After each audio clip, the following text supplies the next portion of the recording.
RRB group D 2026 में जितने भी स्टूडेंटों को एग्जाम देना है उन सभी के लिए मैं आकाश परमार आप लोगों के लिए मोस्ट इंपॉर्टेंट साइंस का सेशन लेकर के आ गया हूँ। तो आप लोगों को क्या करना है कि इस सेशन को पूरी तरह से कंप्लीट अच्छे से देख लेना, क्योंकि इस सेशन जो है ना बहुत ज़्यादा इंपॉर्टेंट होने वाला है।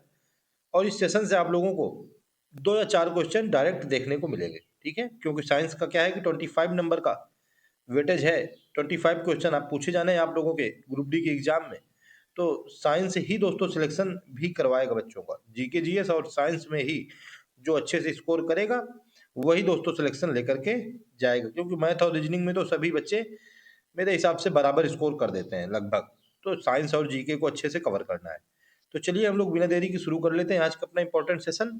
देखते हैं आज का क्वेश्चन नंबर फर्स्ट क्या क्या कहता है। कह रहा है क्वेश्चन नंबर फर्स्ट की वनस्पति को, यानी कि ये जो हमारी पेड़ पौधों की वनस्पतियां होती हैं सभी, इनको कह रहा है कि पराबैंगनी किरणों के दुष्प्रभाव से बचाने वाला वर्णक कौन सा है। पराबैंगनी किरणें जो आती हैं सूर्य के प्रकाश से, अल्ट्रावायलेट रेज, उनके कह रहा है कि बचाने के लिए कौन सा वर्णक इसमें होता है वनस्पति में। ऑप्शन ए कह रहा है कि chromatin, option B lycopene, option C vitamin या ऑप्शन डी फाइकोसाइनिन। अगर दोस्तों आप लोगों को पता है तो मुझको कमेंट करके बता दीजिए। ऑप्शन नंबर डी फाइकोसाइनिन क्या हो जाएगा, बिल्कुल करेक्ट आंसर हो जाएगा, ठीक है। फाइकोसाइनिन ये क्या होता है कि वनस्पतियों में एक वर्णक होता है। वर्णक क्या होता है, वर्णक दोस्तों ये कलर देने वाले होते हैं। ये जो पेड़ों में कलर आते हैं, पत्तियों में हरे रंग का कलर, फिर जब पत्तियां सूखी होने लगती हैं तो येलो कलर आ जाता है। फूलों में कलर आते हैं जो red colour, green colour, yellow colour, white colour. उसके बाद फल में जो कलर आते हैं, पहले ग्रीन कलर आता है, फिर उसके बाद येलो कलर आता है, फिर रेड कलर आता है। ये इन्हीं को वर्णक कहा जाता है। तो ये क्या होता है कि ये पत्तियों को पराबैंगनी किरणों से बचाने के लिए फाइकोसाइनिन वर्णक होता है। चलिए हम इसके थोड़ा और इंपॉर्टेंट पॉइंट आगे दिए हुए हैं उनको देख लेते हैं। आगे दिए हुए हैं वर्णक यानी कि लवक क्या होते हैं। ये होते हैं दोस्तों, दिया है कि लवक यानी कि वर्णक यह केवल पादप कोशिका में पाए जाते हैं। किसमें? पादप कोशिका यानी कि पेड़ों में, पौधों में, पत्तियों में पाए जाते हैं। ये 3 प्रकार के होते हैं। लवक यानी कि प्लास्टिड, यानी कि इनको वर्णक भी कहते हैं। नंबर 1 हरित लवक, नंबर बी में अवर्णी लवक और नंबर सी में वर्णी लवक। हरित लवक यानी कि क्लोरोप्लास्ट, अवर्णी लवक यानी कि ल्यूकोप्लास्ट और वर्णी लवक यानी कि क्रोमोप्लास्ट। हरित लवक क्या होता है ये भी देख लेते हैं। हरित लवक यानी कि क्लोरोप्लास्ट, यह हरा रंग का होता है क्योंकि इसके अंदर एक हरे रंग का पदार्थ पर्णहरित यानी कि क्लोरोफिल होता है। हमसे पूछेगा कि हरित लवक के अंदर कौन सा पदार्थ होता है, तो हरे रंग का पदार्थ होता है पर्णहरित, यानी कि उसको इंग्लिश में क्लोरोफिल भी कहते हैं, लिखा रहता है क्लोरोफिल। ये दोस्तों हरे रंग का क्या है, ये एक पदार्थ होता है। कह रहा है कि इसी की सहायता से पौधा यानी कि जो पेड़ पौधे होते हैं प्रकाश संश्लेषण करता है और भोजन बनाता है। क्वेश्चन पूछेगा कि किसकी सहायता से पौधा प्रकाश संश्लेषण क्रिया करता है, तो क्लोरोफिल की सहायता से, जो कि हरे रंग का वर्णक है, पौधा प्रकाश संश्लेषण क्रिया करता है और भोजन भी बनाता है। फिर कह रहा है कि इसीलिए हरित लवक को पादप कोशिका की रसोई घर भी कहा जाता है। सारे के सारे दोस्तों देखिए इंपॉर्टेंट क्वेश्चन निकल के आ रहे हैं। रसोई घर हरित लवक को किस लिए कहा जाता है, क्योंकि इसमें पाया जाता है क्लोरोफिल वर्णक, जो कि प्रकाश संश्लेषण और भोजन बनाने में मदद करता है। इसीलिए हरित लवक को पादप कोशिका की रसोई घर भी कहा जाता है। इसमें राइबोसोम पाया जाता है, ये भी याद रखिएगा। चलिए आगे देखते हैं ऊपर थोड़ा करके कि और क्या दिया हुआ है। दिया हुआ है कि पत्तियों में जो पीला रंग आता है वह उनमें कैरोटीन के निर्माण होने के कारण होता है। पीला रंग, ये जो पत्तियां बाद में मुरझाने के पहले पीले पीले रंग की हो जाती हैं, फिर उसके बाद मुरझा के गिर जाती हैं नीचे, तो पीला रंग किसके कारण आता है, कैरोटीन के निर्माण के कारण। ये दोस्तों जितने भी क्वेश्चन है ये सभी आप लोग याद कर लीजिएगा। ऑप्शन बी में मतलब दिया हुआ है, ऑप्शन कह रहे हैं कि अवर्णी लवक अब क्या होता है। अभी हम लोगों ने हरित लवक समझा, अब हम लोग अवर्णी लवक यानी कि ल्यूकोप्लास्ट देखते हैं। कह रहा है कि यह रंगहीन लवक है। हमसे पूछेगा कि बताइए रंगहीन लवक कौन सा होता है, ऑप्शन दे देगा। तो अवर्णी लवक यानी कि ल्यूकोप्लास्ट, ये रंगहीन लवक होते हैं। यह पौधे के उन भागों की कोशिकाओं में पाया जाता है जो सूर्य के प्रकाश से वंचित है, जैसे कि जड़ों में, भूमिगत तनों आदि में। ये भोज्य पदार्थों का संग्रह करने वाला एक लवक है। जड़ों में, जो कि जड़ें जो कि जमीन के अंदर रहती हैं, तो यहाँ पर सूर्य का प्रकाश नहीं पहुंच पाता है, तो क्या होता है कि वहां पर पाया जाता है अवर्णी लवक। और भूमिगत तने, जो जमीन के अंदर तने रहते हैं, उनमें भोज्य पदार्थों का संग्रह करते हैं ये लवक। ठीक है, तो हमसे डायरेक्ट पूछेगा कि सूर्य के प्रकाश से वंचित रहने वाले लवक कौन से हैं, तो वो हो जाते हैं अवर्णी लवक। चलिए अब हम तीसरे नंबर का जो बचा है वर्णी लवक यानी कि क्रोमोप्लास्ट, उसको भी देख लेते हैं। ये कह रहा है कि ये रंगीन लवक होते हैं। ठीक है, ये प्रायः लाल, पीले, नारंगी रंग के होते हैं। ये पौधे के रंगीन भाग जैसे पुष्प, फल भित्ति, बीज आदि में पाए जाते हैं। पुष्प कलर्ड होता है, फल भी कलर्ड होता है और बीज इसमें पाए जाते हैं वर्णी लवक। तो आप लोग समझिए सीक्वेंस से, सबसे पहले हमारा आया था हरित लवक। नंबर एक में आया था, क्या आया था? हरित लवक। हरित लवक ये दोस्तों इसमें हरे रंग का होता है, ये पत्तियां हरे रंग की होती हैं क्योंकि, और हरे रंग से ही खाना बनता है। जिसमें पाया जाता है क्लोरोफिल। क्लोरोफिल क्या करता है कि सूर्य के प्रकाश को ग्रहण करता है और भोजन निर्माण में सहायता करता है। फिर उसके बाद आ गया अवर्णी लवक। ये रंगहीन लवक होते हैं। ये दोस्तों जड़ में पाए जाते हैं और भूमिगत तना में पाए जाते हैं, जहां पर सूर्य का प्रकाश नहीं पहुंच पाता है। उसके बाद आता है वर्णी लवक। वर्णी लवक ये रंगीन लवक होते हैं। ये लाल, पीले, नारंगी रंग के होते हैं। ये क्या, पुष्प में, फल भित्ति में और बीज आदि में पाए जाते हैं। तो हमसे ये भी पूछ सकता है कि पत्तियों में कौन सा लवक, तो इसमें हरित लवक। पुष्प में, फल में और बीज में कौन सा लवक, तो इसमें वर्णी लवक। और जड़ में और भूमिगत तना में, जो जमीन के नीचे रहते हैं, उसमें अवर्णी लवक। वर्णी लवक के अन्य उदाहरण देख लेते हैं हम लोग। टमाटर में लाइकोपीन, गाजर में कैरोटीन और चुकंदर में बिटानिन। क्वेश्चन हमारा दिया हुआ था कि वनस्पति को पराबैंगनी किरणों के दुष्प्रभाव से बचाने वाला वर्णक कौन सा है? फाइकोसाइनिन। यही करेक्ट आंसर था। ऑप्शन नंबर मेरे हिसाब से कौन था दोस्तों? ऑप्शन नंबर था शायद डी नंबर ऑप्शन, बिल्कुल करेक्ट था। ठीक है, तो आप लोगों को अच्छे से ये दोस्तों पूरा जो इससे वर्णक यानी कि लवक से रिलेटेड क्वेश्चन था, ये आप लोगों को बिल्कुल अच्छे से अब क्लियर हो गया होगा। ठीक है, क्या था कि पहला था दोस्तों हरित लवक। उसके बाद दूसरा क्या था? उसके बाद दूसरा था अवर्णी लवक जो कि रंगहीन लवक था। और तीसरा क्या था? तीसरा था वर्णी लवक। ठीक है, हरित लवक को क्या कहा जाता था? हरित लवक को कहा जाता था, मतलब इसको रसोई घर भी कहा जाता है, वनस्पति का खाना बनाने के काम आता है। ये रंगहीन लवक होता है अवर्णी वाला। और वर्णी लवक ये रंगीन लवक होते हैं। चलिए अब हम लोग नेक्स्ट क्वेश्चन की तरफ चलते हैं। अच्छे से इसको आप लोग क्लियर कर लीजिएगा, मतलब लर्न कर लीजिएगा, याद कर लीजिएगा। चलिए नेक्स्ट क्वेश्चन देखते हैं, क्वेश्चन नंबर सेकंड। चलिए पढ़िए आप लोग सेकंड क्वेश्चन और आंसर मुझको कमेंट में जरूर बताइए। कह रहा है कि निम्नलिखित में से जंतु कोशिका में, यानी कि जंतुओं की कोशिका में, यानी कि हम लोग सभी जानवर के अंतर्गत आते हैं, खाली स्थान में अनुपस्थित होता है। जंतु कोशिका में कह रहा है कि क्या अनुपस्थित होता है। इसमें दोस्तों टाइपिस्ट महोदय ने दो ऑप्शन सही कर दिए हैं। आप लोग बताइए इसमें दो ऑप्शन कौन कौन से सही हैं, जो कि जंतु कोशिका में अनुपस्थित होता है यानी कि नहीं होता है। तो दोस्तों नंबर एक ऑप्शन दिया हुआ है लवक, यही बिल्कुल करेक्ट आंसर हो जाएगा, क्योंकि लवक दोस्तों ये होता है अनुपस्थित होता है। लवक यानी कि इसी अभी आगे वाले क्वेश्चन में हमने पढ़ा, इसी को कहते हैं वर्णक। वर्णक ये दोस्तों पादप कोशिका में पाया जाता है। अभी बताया था मैंने कि ये केवल पादप कोशिका में पाया जाता है, ये जंतु कोशिका में नहीं पाया जाता है। तो ये एक अनुपस्थित हो गया। उसके बाद दोस्तों नंबर बी में होता है कोशिका भित्ति। ये भी दोस्तों क्या होता है? अनुपस्थित होता है, यानी कि ऑप्शन नंबर डी क्या हो जाएगा हम लोगों का? ये भी राइट हो जाएगा। कोशिका भित्ति ये भी दोस्तों केवल पादप कोशिका में पाई जाती है, ये जंतु कोशिका में अनुपस्थित होती है। यानी कि दो ऑप्शन, ऑप्शन नंबर ए और ऑप्शन नंबर डी हम लोगों के बिल्कुल राइट आंसर हो जाएंगे। ठीक है, चलिए अब हम लोग थोड़ा इसका और आगे दो चार पॉइंट देखते हैं कि आगे क्या दिया हुआ है। आगे दोस्तों हम लोगों ने डिफरेंस पूरा कवर कर दिया है। पादप कोशिका एवं जंतु कोशिका में क्या क्या मुख्य अंतर है। एक क्वेश्चन से हम लोग देखिए कितने क्वेश्चन, 5 पॉइंट यानी कि 10 क्वेश्चन तैयार कर रहे हैं। कह रहा है कि पादप कोशिका एक तरफ है, एक तरफ है जंतु कोशिका। पादप कोशिका इसमें कह रहा है कोशिका भित्त पाई जाती है। कोशिका भित्त क्या होती है कि कोशिका के चारों ओर जो दोस्तों पतली दीवार सी होती है, वही होती है कोशिका भित्ति। क्या है कि कोशिका भित्ति इसमें पाई जाती है, सेल मेम्ब्रेन इसको कहा जाता है। ठीक है, जो ऊपर आप समझिए कि जैसे फल के ऊपर छिलका लगा होता है, वही कोशिका के ऊपर जो मेम्ब्रेन होती है वही होती है कोशिका भित्ति। ये पादप कोशिका में पाई जाती है, लेकिन जंतु कोशिका में नहीं पाई जाती है। नंबर दो में कह रहा है कि इसमें लवक पाई जाती है, यानी कि प्लास्टिड, अभी मैंने बताया था, यानी कि वर्णक। और इसमें लवक अनुपस्थित होती है, यानी कि जंतु कोशिका में लवक नहीं पाया जाता है। इसमें कलर का कुछ नहीं होता है कि पहले हम लोगों का कलर ऐसा थोड़ा होता है कि बचपन में ऐसा होता है क्या कि बचपन में आपका कलर ग्रीन कलर का हो, उसके बाद जब थोड़ा 15 साल के हुए उसके बाद हमारा रेड कलर हो गया, फिर उसके बाद जब हम 35 साल के हुए तो हमारा येलो कलर हो गया, ऐसा तो नहीं होता है। तो इसी वजह से जंतु कोशिका में क्या होता है, ये अनुपस्थित होता है। नंबर 3 कह रहा है कि तारक काय यानी कि सेंट्रोसोम, ये पादप कोशिका में अनुपस्थित होता है लेकिन जंतु कोशिका में उपस्थित होता है। ठीक है, सेंट्रोसोम ये आप लोग याद रखिएगा, पूछ सकता है कि पादप कोशिका में क्या अनुपस्थित होता है, तो तारक काय पादप कोशिका में अनुपस्थित होता है। नेक्स्ट पॉइंट दिया हुआ है कि रिक्तिका यानी कि वैलुकस वैक्यूलेस बड़ी होती है, यानी कि उपस्थित तो होती है, बड़ी हो चाहे छोटी हो। जंतु कोशिका में भी रिक्तिका छोटी होती है, यानी कि इसमें भी उपस्थित होती है।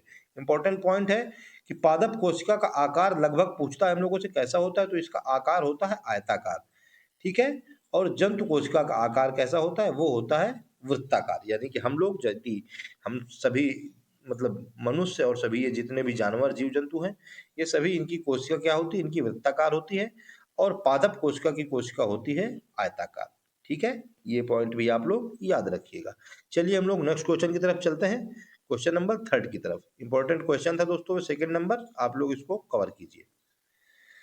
3rd नंबर क्वेश्चन दोस्तों कह रहा है कि न्यूनकारी विभाजन यानी कि रिडक्शन डिवीजन निम्नलिखित में से किस कोशिका विभाजन को कहा जाता है। किस कोशिका विभाजन को कहा जाता है न्यूनकारी विभाजन यानी कि रिडक्शन डिवीजन। आप लोगों को अगर आंसर पता हो तो मुझको कमेंट करके बताओ। हर क्वेश्चन में मुझको कहना ना पड़ा करे कि मतलब आंसर बताओ आंसर बताओ। अब क्वेश्चन पढ़ रहे हो साथ में तो देख तो रहे ही हो मोबाइल में या तो लैपटॉप में देख रहे होगे, तो तुरंत उसमें टाइप करके उसके आंसर बता दिया करिए कि ऑप्शन ये सही है कि ऑप्शन ये सही है। जिससे कि आप लोगों को फिर ये क्या है कि अगर आप लोगों ने एक बार टाइप करके बता दिया तो फिर वो क्वेश्चन दोस्तों लाइफ टाइम के लिए आप लोगों को कभी भूलेगा नहीं। तो कह रहा है कि न्यूनकारी विभाजन किसको उसको कहा जाता है, तो अर्धसूत्री विभाजन को न्यूनकारी विभाजन कहा जाता है। ऑप्शन नंबर ए क्या हो जाएगा, बिल्कुल करेक्ट आंसर हो जाएगा। ठीक है, अर्धसूत्री विभाजन इसको कहा जाता है न्यूनकारी विभाजन। चलिए हम लोग जरा विभाजन यानी कि कोशिका विभाजन के बारे में, सेल डिवीजन के बारे में आगे पढ़ते हैं कि सेल डिवीजन क्या होता है। थोड़ा मैं जूम कर देता हूं जिससे कि आप लोगों को थोड़ा अच्छे से दिखाई दे जाएगा। चलिए अब मेरे हिसाब से इतने में आप लोगों को सही से दिखाई दे जाएगा। दिया हुआ है कि कोशिका विभाजन क्या होता है, जरा हम लोग इसको पढ़ते हैं। कह रहा है कि कोशिका विभाजन यानी कि सेल डिवीजन को सर्वप्रथम 1855 ईस्वी में विरचाऊ ने देखा था। वैज्ञानिक का नाम था विरचाऊ, यही पूछ सकता है क्वेश्चन। कोशिका विभाजन को सर्वप्रथम किसने देखा था, तो विरचाऊ ने देखा था। कोशिका विभाजन मुख्यतः 3 प्रकार के होते हैं, ये भी याद रखिएगा। कोशिका विभाजन कितने प्रकार का होता है, मुख्यतः 3 प्रकार का होता है। नंबर 1 होता है असूत्री विभाजन यानी कि उसको कहते हैं एमोइटोसिस। क्या कहते हैं, नंबर 1 असूत्री विभाजन। ठीक है, याद रखिएगा असूत्री यानी कि एमोइटोसिस। नंबर 2 होता है समसूत्री विभाजन यानी कि मिटोसिस। क्या होता है नंबर 2 में, समसूत्री विभाजन यानी कि इसको मिटोसिस कहते हैं। नंबर 3 में होता है अर्धसूत्री विभाजन यानी कि उसको कहते हैं मियोसिस। ठीक है, तो ये 3 हो गए। नंबर 1 में हो गया असूत्री विभाजन, नंबर 2 में समसूत्री विभाजन और नंबर 3 में अर्धसूत्री विभाजन। तो चलिए हम लोग जरा थोड़ा इसमें डिटेल ले लेते हैं कि अर्धसूत्री विभाजन क्या होता है। असूत्री विभाजन, यह विभाजन अविकसित कोशिकाओं जैसे जीवाणु, नीलहरित शैवाल, ईस्ट, अमीबा तथा प्रोटोजोआ में होता है। जो जितने भी दोस्तों ये पॉइंट हैं, ये सारे के सारे पॉइंट एग्जाम में छपने वाले पॉइंट हैं। आप लोग इनको अच्छे से याद कीजिएगा। पूछ लेगा कि बताइए कौन सा विभाजन अविकसित कोशिकाओं में होता है, तो असूत्री विभाजन अविकसित कोशिकाओं में होता है। हमको ऑप्शन दे देगा कि जीवाणु, नीलहरित शैवाल, ईस्ट तथा अमीबा में कौन सा विभाजन होता है, तो इसमें असूत्री विभाजन होता है। चलिए हम लोग थोड़ा ऊपर करके अब जरा समसूत्री विभाजन को पढ़ लेते हैं। समसूत्री विभाजन कह रहा है कि समसूत्री विभाजन की प्रक्रिया को जंतु कोशिकाओं में सबसे पहले जर्मनी के जीव वैज्ञानिक वाल्थेमर फ्लेमिंग ने 1879 में देखा था। उन्होंने ही सन 1882 में इस प्रक्रिया को माइटोसिस नाम दिया। यह विभाजन कायिक कोशिका यानी कि सोमैटिक सेल में होता है। किसमें होता है, काय की कोशिका में। हम लोगों से पूछ लेगा कि बताइए समसूत्री विभाजन किस कोशिकाओं में होता है, समसूत्री विभाजन कायिक कोशिकाओं में होता है। अध्ययन की सुविधा के लिए समसूत्री विभाजन को 5 चरणों में बांटते हैं जो निम्न है। हम लोगों से पूछ सकता है कि समसूत्री विभाजन को कितने चरणों में बांटा गया है, 5 चरणों में बांटा जाता है। अंतरावस्था, पूर्वावस्था, मध्यावस्था, पश्चावस्था और अंत्यावस्था। चलिए थोड़ा और ऊपर करके देखते हैं। दिया हुआ है कि समसूत्री विभाजन जो होता है, इस विभाजन के फलस्वरूप एक जनक कोशिका से दो संतत कोशिका का निर्माण होता है। ये बहुत बार क्वेश्चन दोस्तों पूछा गया है। ये पॉइंट क्या है कि आप लोग याद रखिएगा, बहुत ज्यादा इंपॉर्टेंट है कि एक जनक कोशिका से दो संतत कोशिका यानी कि डॉटर सेल का निर्माण किस विभाजन में होता है, तो वो होता है समसूत्री विभाजन में। प्रत्येक संतति कोशिका में गुणसूत्र की संख्या जनक कोशिका के बराबर होती है। ये भी याद रखिएगा। पूछ लेगा कि किस कोशिका विभाजन में जो संतत कोशिका की गुणसूत्र की संख्या होती है वो जनक कोशिका के गुणसूत्र की संख्या के बराबर होती है, समसूत्री विभाजन में। समसूत्री विभाजन की पश्चावस्था सबसे छोटी होती है, वह केवल 2 से 3 मिनट में समाप्त हो जाती है। ये भी इंपॉर्टेंट पॉइंट है, ये भी याद रखिएगा। चलिए आगे अब हम लोग लास्ट वाला देखते हैं, अर्धसूत्री विभाजन। अर्धसूत्री विभाजन कह रहा है कि फार्मर तथा मूरे ने कोशिकाओं में अर्धसूत्री विभाजन को मियोसिस नाम दिया था। ठीक है, चलिए अर्धसूत्री विभाजन। अर्धसूत्री विभाजन की कह रहा है कि खोज सर्वप्रथम बीजमैन के द्वारा की गई थी, लेकिन इसका सर्वप्रथम विस्तृत अध्ययन स्ट्रॉसबर्गर ने 1888 में किया था। यह विभाजन जनन कोशिकाओं में होता है। किसमें होता है? जनन कोशिकाओं में होता है अर्धसूत्री विभाजन। कायिक कोशिकाओं में होता है समसूत्री विभाजन और अविकसित कोशिकाओं में होता है असूत्री विभाजन। कह रहा है कि अर्धसूत्री विभाजन यह निम्न 2 चरणों में पूरा होता है। अभी समसूत्री विभाजन यह 5 चरणों में पूरा हो रहा था, लेकिन अर्धसूत्री विभाजन यह केवल 2 चरणों में पूरा होता है। अर्धसूत्री विभाजन में गुणसूत्रों की संख्या आधी रह जाती है, इसलिए इसे न्यूनकारी विभाजन भी कहते हैं। यही क्वेश्चन हमसे पूछा गया था, इंपॉर्टेंट क्वेश्चन हो गया। क्या क्वेश्चन पूछा गया था, जरा हम लोग क्वेश्चन देख लेते हैं। क्वेश्चन पूछा गया था कि न्यूनकारी विभाजन निम्नलिखित में से किस कोशिका विभाजन को कहा जाता है, तो ये कहा जाता है अर्धसूत्री विभाजन को। ए नंबर ऑप्शन करेक्ट आंसर हो जाएगा। असूत्री विभाजन ये दोस्तों अविकसित कोशिकाओं में होता है। किसमें होता है? अविकसित कोशिकाओं में। समसूत्री विभाजन यह कायिक कोशिकाओं में होता है। और उसके बाद अर्धसूत्री विभाजन यह किसमें होता है? यह जनन कोशिकाओं में होता है। ठीक है, चलिए हम लोग नेक्स्ट क्वेश्चन की तरफ चलते हैं दोस्तों। अब क्वेश्चन नंबर 4 की तरफ। ये भी दोस्तों बहुत ही ज्यादा इंपॉर्टेंट क्वेश्चन है, क्वेश्चन नंबर 4। चलिए आप लोग पढ़िए और उसके आंसर मुझको दीजिए। 4 नंबर क्वेश्चन कह रहा है कि पक्षियों का विकास निम्नलिखित में से किस वर्ग से हुआ है? पक्षियों का विकास किस वर्ग से हुआ है? वेरी इंपॉर्टेंट क्वेश्चन है। नंबर ए में कह रहा है कि स्थलचर वर्ग से हुआ है। नंबर बी में कह रहा है कि सरीसृप वर्ग से हुआ है। नंबर सी स्तनी वर्ग से हुआ है, या नंबर डी मत्स्य वर्ग से हुआ है। दोस्तों पक्षियों का विकास सरीसृप वर्ग से हुआ है। ऑप्शन नंबर बी बिल्कुल राइट आंसर हो जाएगा। ठीक है, सरीसृप यानी कि इसको इंग्लिश में रेप्टाइल वर्ग भी कहा जाता है, इसी से हुआ है पक्षियों का विकास। यानी कि पहले सरीसृप थे, उसके बाद पक्षी बने। चलिए हम लोग जरा सरीसृप वर्ग के बारे में थोड़ा देख लेते हैं। सबसे इंपॉर्टेंट पॉइंट है कि सर्वप्रथम प्रकाश संश्लेषी जीव साइनोबैक्टीरिया थे। हम लोगों से पूछेगा कि बताइए प्रकृति की जब उत्पत्ति हुई तो उस प्रकृति की उत्पत्ति में सबसे पहले कौन से जीव उत्पत्ति मतलब हमारी प्रकृति में उपस्थित थे, तो वो थे साइनोबैक्टीरिया यानी कि छोटे छोटे बैक्टीरिया यानी जीवाणु। फिर उसके बाद कह रहा है कि पक्षियों का जो विकास है वो सरीसृपों से हुआ है। ये इंपॉर्टेंट पॉइंट है, ये ही क्वेश्चन था, आप लोग ये याद रखिए। उसके बाद कह रहा है कि जल स्थलचर जीवों का विकास मत्स्य वर्ग से हुआ है। ये जो हमारे जलचर हैं यानी कि जल में जो पाए जाते हैं, और स्थलचर यानी कि हम लोग और जितने भी स्थल में रहने वाले जानवर हैं, उन सभी का विकास मत्स्य वर्ग से हुआ है, मछली वर्ग से हुआ है। इत्सनी स्तनी वर्ग के जंतुओं का विकास भी सरीसृपों से हुआ है। जितने भी स्तनधारी होते हैं उन सभी का विकास, इनका विकास भी सरीसृपों से हुआ है। ये भी आप लोग याद रखिएगा। और सरीसृप से पक्षी का विकास भी हुआ है, ये भी याद रखिएगा। चलिए हम लोग नेक्स्ट क्वेश्चन की तरफ चलते हैं। क्वेश्चन नंबर देखते हैं 5th। इंपॉर्टेंट क्वेश्चन आ गया। कह रहा है कि चिंपैंजी में गुणसूत्रों की संख्या कितनी होती है? चिंपैंजी में गुणसूत्रों की संख्या कितनी होती है? ऑप्शन ए कह रहा है कि 42, option B 44, option number C 46, या ऑप्शन नंबर डी 48। 46 ये तो दोस्तों ह्यूमन बींग्स में होती है यानी कि मानव में होती है, गुणसूत्रों की संख्या 46। चिंपैंजी में कितनी होती है? उसमें होती है ऑप्शन नंबर डी यानी कि 48, बिल्कुल करेक्ट आंसर हो जाएगा। ठीक है, चिंपैंजी में गुणसूत्रों की संख्या कितनी होती है? 48 होती है। चलिए दोस्तों मैंने आज पूरी की पूरी जितने भी गुणसूत्र से रिलेटेड इंडेक्स होती है वो पूरी कवर करा दी है। आप लोग बस इस इंडेक्स को देख लीजिएगा और अपना मतलब जितने भी गुणसूत्र से रिलेटेड क्वेश्चन आएंगे यहीं से कवर हो जाएंगे। चलिए हम लोग इसको देख लेते हैं। स्कैरिस मच्छर, इसमें 2 गुणसूत्र होते हैं। मच्छर इसमें 6 गुणसूत्र पाए जाते हैं, यानी कि 3 जोड़ी गुणसूत्र। घरेलू मक्खी, इसमें मच्छर के डबल यानी कि 12। मटर, मटर के दाने में 14 होते हैं। उसके बाद प्याज, प्याज में गुणसूत्रों की संख्या होती है 16। मक्का, मक्का में गुणसूत्र की संख्या होती है 20। टमाटर, टमाटर में गुणसूत्र की संख्या कितनी होती है 24। मेढक, मेढक में गुणसूत्र की संख्या होती है 26। इंपॉर्टेंट है, पूछा जा सकता है।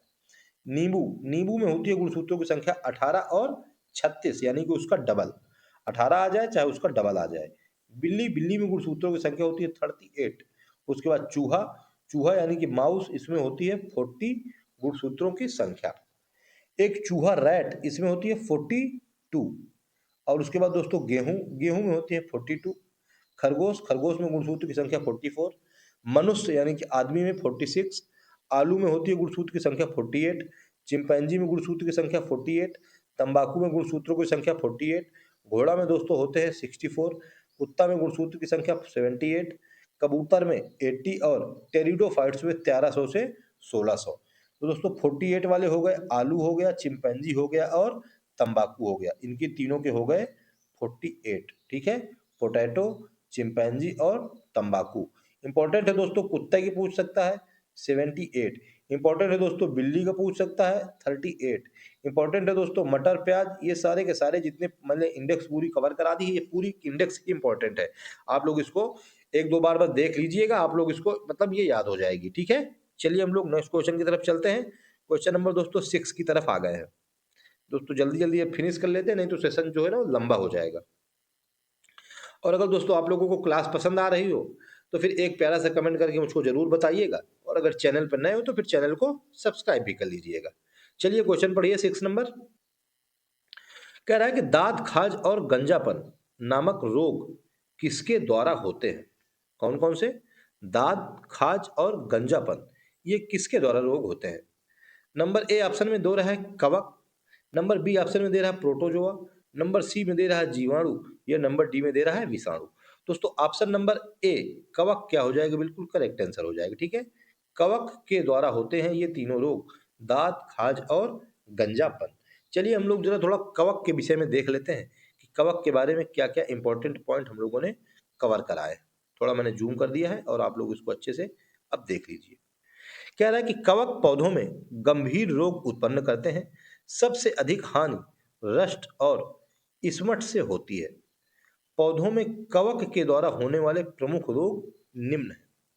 और देख लीजिए दोस्तों, कवक के द्वारा इधर साइड में भी रोग दिए हुए हैं। दमा, ये भी होता है स्पर्जिलस फ्यूमिगेट्स नामक कवक के द्वारा। एथलीट फूट, ये टीनिया पेडिस नामक कवक के द्वारा होता है। खाज, एक्रेस इसके बीज के द्वारा। गंजापन, टीनिया कैप्टिस के द्वारा। दाद, ट्राइकोफाइटान लेस्कोसाई के द्वारा। गन्ने का लाल रंग, ये दोस्तों कोलेट्रोटाइकम के द्वारा होता है। और अपक्षय रोग, ये फैलकेटम के द्वारा होता है। हम लोग और देख लेते हैं कि सरसों का जो सफेद रस्ट का रोग है, इसका सरसों का सफेद रस्ट का रोग, व्हाइट रस्ट ऑफ क्रूसीफर, यानी कि सरसों का सफेद रस्ट का रोग। किसका?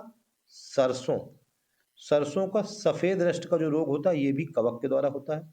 उसके बाद गेहूं का ढीला इसमट रोग, सरसों, सरसों के बाद गेहूं। उसके बाद गेहूं का किट्टू रोग, ये भी कवक के द्वारा होता है। आलू की अंगमारी रोग, ये भी कवक के द्वारा होता है। गन्ने का लाल अपक्षय। और जरा ऊपर कर लेते हैं, मूंगफली का टिक्का रोग, मूंगफली का टिक्का रोग।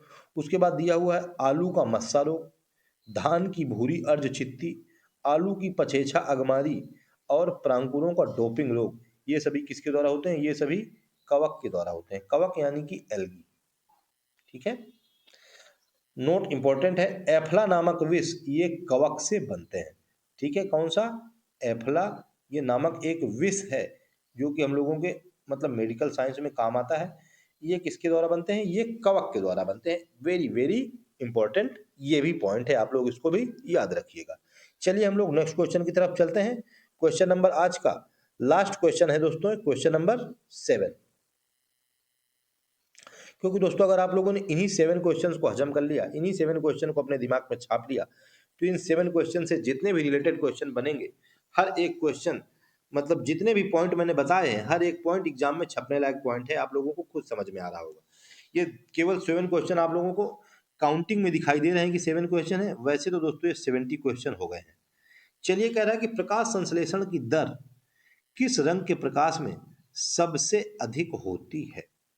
जो प्रकाश संश्लेषण की दर है, प्रकाश संश्लेषण की क्रिया होती है क्लोरोफिल के द्वारा, अभी हम लोगों ने पढ़ा था आगे वाले क्वेश्चन में। अभी हम लोग पूरा प्रकाश संश्लेषण कवर करेंगे इस क्वेश्चन में। तो कह रहा है कि किस रंग के प्रकाश में सबसे अधिक होती है। दोस्तों, लाल रंग के प्रकाश में सबसे अधिक होती है। ऑप्शन नंबर सी बिल्कुल करेक्ट आंसर हो जाएगा। ठीक है, लाल रंग यानी कि रेड कलर, इसमें प्रकाश संश्लेषण सबसे अधिक दर से होता है, सबसे अधिक तेजी से होता है। चलिए जरा अब हम लोग प्रकाश संश्लेषण को अच्छे से कवर कर लेते हैं कि प्रकाश संश्लेषण क्या है, जरा थोड़ा देखते हैं इसको जूम करके। प्रकाश संश्लेषण यानी कि फोटोसिंथेसिस। कह रहा है कि पौधों में जल, प्रकाश, पर्णहरित तथा कार्बन डाइऑक्साइड की उपस्थिति में कार्बोहाइड्रेट के निर्माण को प्रकाश संश्लेषण कहते हैं। किसमें? जल हो, प्रकाश हो, पर्णहरित हो यानी कि क्लोरोफिल, और कार्बन डाइऑक्साइड की जो उपस्थिति में कार्बोहाइड्रेट का निर्माण होता है, उसी को प्रकाश संश्लेषण कहते हैं। रिएक्शन 6CO2 प्लस 12H2O प्रकाश और क्लोरोफिल की उपस्थिति में ग्लूकोज यानी कि कार्बोहाइड्रेट यही है बना, प्लस जल के 6 अणु बने, प्लस ऑक्सीजन की 6 अणु निकली ऊर्जा। कह रहा है कि प्रकाश संश्लेषण के लिए आवश्यक होता है कार्बन डाइऑक्साइड, पानी, क्लोरोफिल और सूर्य का प्रकाश। ये भी हम लोगों से क्वेश्चन पूछता है। कहता है कि स्थलीय पौधे वायुमंडल से कार्बन डाइऑक्साइड लेते हैं, जबकि जलीय पौधे जल में घुली हुई कार्बन डाइऑक्साइड लेते हैं। क्वेश्चन पूछता है कि बताइए, जो स्थल वाले पौधे होते हैं यानी कि जो जमीन में पौधे लगे होते हैं, ये अपने प्रकाश संश्लेषण की क्रिया के लिए जो कार्बन डाइऑक्साइड होती है वो कहाँ से ग्रहण करते हैं? तो वो कार्बन डाइऑक्साइड वायुमंडल से ग्रहण करते हैं। और नेक्स्ट क्वेश्चन पूछ लेता है कि जो जलीय पौधे होते हैं वो कहाँ से ग्रहण करते हैं? तो वो जल में जो घुली हुई कार्बन डाइऑक्साइड होती है वहां से ग्रहण करते हैं, वो बाहर से ग्रहण नहीं करते हैं। फिर कह रहा है कि पत्ती की कोशिकाओं में जल सिरा से परासरण द्वारा एवं कार्बन डाइऑक्साइड वायुमंडल से विसरण द्वारा जाता है। जो जल आता है पत्ती पत्ती से होता है ना, हरे रंग से होता है, क्लोरो मतलब प्रकाश संश्लेषण की क्रिया हरा रंग पत्ती में होता है। अब हमसे पूछता है कि पत्ती में जो जल आता है वो कैसे आता है? तो जल आता है परासरण क्रिया के द्वारा यानी कि ऑस्मोसिस क्रिया के द्वारा, और जो कार्बन डाइऑक्साइड आती है वो आती है विसरण क्रिया के द्वारा। ठीक है, चलिए थोड़ा ऊपर देखते हैं क्योंकि बहुत ही इंपॉर्टेंट पॉइंट है ये सारे के सारे। आगे दिया हुआ है पॉइंट, कह रहा है कि प्रकाश संश्लेषण के लिए आवश्यक जल पौधों की जड़ों के द्वारा अवशोषित किया जाता है एवं प्रकाश संश्लेषण के दौरान निकलने वाली ऑक्सीजन इसी जल के अपघटन से प्राप्त होता है। जो प्रकाश संश्लेषण के लिए जल की आवश्यकता होती है वो जड़ों के द्वारा मतलब नीचे से अवशोषित कर लिया जाता है, और प्रकाश संश्लेषण के दौरान निकलने वाली ऑक्सीजन इसी जल के अपघटन के द्वारा प्राप्त होती है, जल जब टूटता है। कह रहा है कि क्लोरोफिल पत्तियों में हरे रंग का वर्णक होता है, ये तो मैंने आपको बताया था। इसमें 4 घटक होते हैं क्लोरोफिल में, chlorophyll A, chlorophyll B, carotene तथा जेंथोफिल। ये क्वेश्चन भी पूछ सकता है कि क्लोरोफिल में कितने घटक होते हैं। तो क्लोरोफिल में होते हैं दोस्तों 4 घटक। कौन कौन से?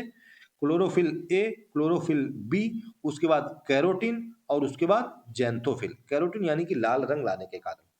कह रहा है कि इनमें से क्लोरोफिल ए एवं क्लोरोफिल बी हरे रंग का होता है। क्लोरोफिल ए और क्लोरोफिल किस कलर के होते हैं? ये हरे रंग के होते हैं और ऊर्जा स्थानांतरित करता है। क्लोरोफिल ए तथा क्लोरोफिल बी ये ऊर्जा स्थानांतरित करते हैं। यह प्रकाश संश्लेषण का केंद्र होता है।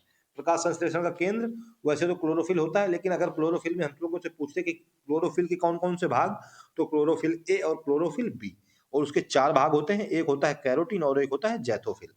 उसके बाद कह रहा है कि क्लोरोफिल के केंद्र में मैग्नीशियम का एक परमाणु होता है। हम लोगों से यही क्वेश्चन पूछ लेगा कि क्लोरोफिल के केंद्र में किसका परमाणु होता है? 4 ऑप्शन दे देगा, कार्बन का, मैग्नीशियम का, मैग्नीज का, या कोई और एक ऑप्शन दे देगा। तो मैग्नीशियम का एक परमाणु होता है। क्लोरोफिल प्रकाश में बैंगनी, नीला तथा लाल रंग को ग्रहण करता है। किसको किसको दोस्तों? बैंगनी यानी कि वायलेट, नीला यानी कि ब्लू, और लाल रंग को ग्रहण करता है क्लोरोफिल प्रकाश से। क्योंकि प्रकाश में दोस्तों 7 कलर होते हैं, उस 7 में से 3 कलर को, बैंगनी को, नीले को और लाल रंग को ग्रहण करता है। चलिए हम लोग जो इधर और बचा हुआ जरा इसको भी देख लेते हैं। आगे कह रहा है कि प्रकाश संश्लेषण की दर लाल रंग के प्रकाश में सबसे अधिक एवं बैंगनी रंग के प्रकाश में सबसे कम होती है, क्योंकि क्लोरोफिल तीन प्रकार के कलर को ग्रहण करता है, वायलेट यानी कि बैंगनी को, उसके बाद ब्लू यानी कि नीले को, और लाल रंग को यानी कि रेड को। तो प्रकाश संश्लेषण की दर जो है वो लाल रंग में सबसे तेज और बैंगनी रंग में सबसे कम होती है। उसके बाद कह रहे हैं कि प्रकाश संश्लेषण की क्रिया एक उपचयन ऑक्सीडेशन एवं अपचयन यानी कि रिडक्शन की अभिक्रिया है। उपचयन अभिक्रिया अपचयन की अभिक्रिया है। यही क्वेश्चन पूछता है कि प्रकाश संश्लेषण कैसी अभिक्रिया है, तो उपचयन अपचयन अभिक्रिया है। इसमें जल का उपचयन ऑक्सीजन के बनने में तथा कार्बन डाइऑक्साइड का अपचयन ग्लूकोज के निर्माण में होता है।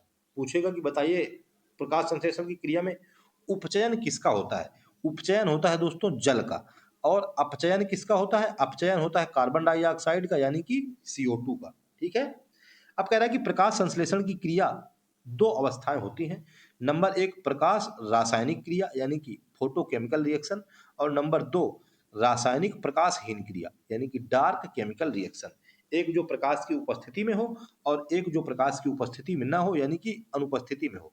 चलिए इसको भी देख लेते हैं। कह रहा है कि प्रकाश रासायनिक क्रिया क्या होती है, तो यह क्रिया क्लोरोफिल के ग्रेना भाग में संपन्न होती है। हम लोगों से डायरेक्ट क्वेश्चन पूछेगा कि क्लोरोफिल के ग्रेना भाग में कौन सी क्रिया संपन्न होती है, तो प्रकाश रासायनिक क्रिया यानी कि फोटोकेमिकल रिएक्शन। इसे हिल क्रिया भी कहा जाता है। ठीक है, प्रकाश रासायनिक क्रिया को।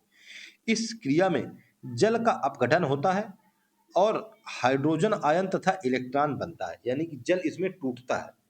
जल के अपघटन के लिए ऊर्जा प्रकाश से मिलती है। इस प्रक्रिया के अंत में ऊर्जा के रूप में ATP व NDPH निकलता है, जो रासायनिक प्रकाशहीन प्रतिक्रिया संचालित करने में मदद करता है। जो दूसरी प्रक्रिया होती है रासायनिक प्रकाशहीन प्रक्रिया, वो भी दोस्तों प्रकाश रासायनिक क्रिया के माध्यम से ही होती है, क्योंकि इसमें जल का अपघटन होता है। हम लोगों से पूछेगा कि जल का अपघटन किस प्रक्रिया में होता है, तो प्रकाश रासायनिक अपक्रिया में। ठीक है। और जल के अपघटन के बाद जो ऊर्जा निकलती है वो ATP के रूप में और ANDH के रूप में निकलती है। रासायनिक प्रकाशहीन प्रक्रिया इसी की मदद से होती है। चलिए जो आगे एक और पॉइंट बचा हम लोग उसको भी देख लेते हैं।